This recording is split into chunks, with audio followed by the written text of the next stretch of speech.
औरंगजेबाच्या कबरीवरून वाद झाला आणि नागपुरात मोठा हिंसाचार झाला।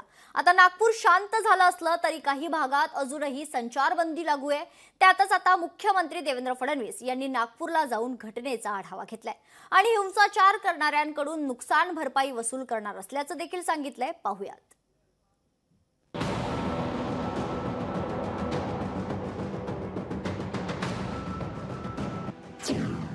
नागपुरात हिंसाचार करणाऱ्यांना सोडणार नाही। मुख्यमंत्री फडणवीसांचा सज्जड दम। दोषींकडून नुकसान भरपाई वसूल करणार। नागपुरात झालेला हिंसाचार महाराष्ट्रानं उघड्या डोळ्यांनी पाहिलाय। या हिंसाचारात अनेक गाड्यांची तोडफोड झाली, जाळपोळही झाली आहे। इतकंच काय तर पोलिसांवरही हल्ले करण्यात आले। या समाजकंटकांनी तर एका महिला पोलिसाचा विनयभंगही केलाय। ही घटना घडल्यानंतर मुख्यमंत्री देवेंद्र फडणवीस यांनी पहिल्यांदाच नागपूरचा दौरा केला आणि घटनेचा आढावा घेतला। ही घटना घडावी किंवा ही घटना ॲग्रिवेट व्हावी म्हणून पोस्ट केलेले आहे।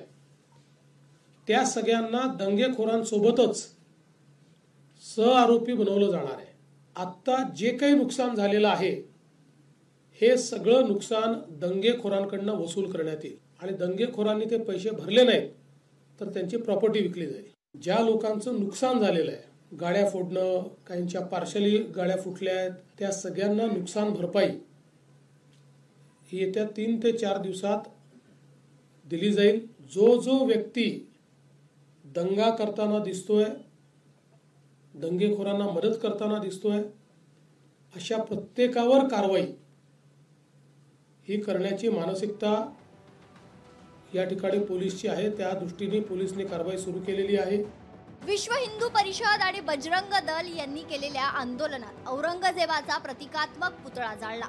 त्यामध्ये आयत लिहिलेली चादर होती अशी अफवा पसरली होती। त्यामुळे या घटनेची सखोल चौकशी करावी अशी मागणी काँग्रेसच्या विकास ठाकरे यांनी केली। सुरुवात जिथे झाली त्या घटनेची शहनिशा व्हायला पाहिजे। कोणी म्हणतं की चादर नव्हती, कोणी म्हणतं होतं। CCTV फुटेज आहे, जे म्हणतात नाही आहे त्यांचे CCTV फुटेज तपासा, जे म्हणतात आहे त्यांची CCTV फुटेज तपासा आणि त्यानुसार तुम्ही कारवाई करा। सोमवारी झालेल्या हिंसाचारानंतर घटनेच्या परिसरातील 9 पोलीस ठाण्याच्या हद्दीत संचारबंदी अजूनही कायम आहे। त्यामुळे व्यापारावर मोठा फटका बसतोय।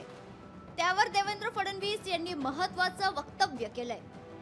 काही निर्बंध घातलेले आहेत, त्या निर्बंधांमुळे थोडं जनजीवनावर परिणाम होतोय, व्यापारावरही परिणाम होतोय। त्यामुळे ते लवकरात लवकर त्यात शिथिलता आणावी अशा प्रकारचा प्रयत्न आहे। पण त्याच वेळी पोलीस सजग राहणार आहेत।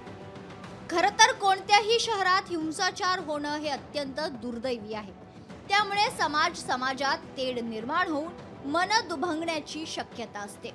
त्याचप्रमाणे आर्थिक नुकसान होतं ते वेगळंच।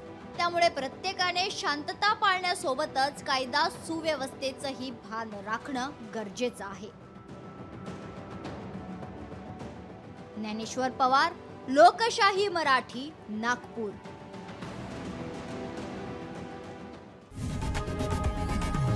लोकशाही मराठी ऐका, पहा, जागरूक रहा।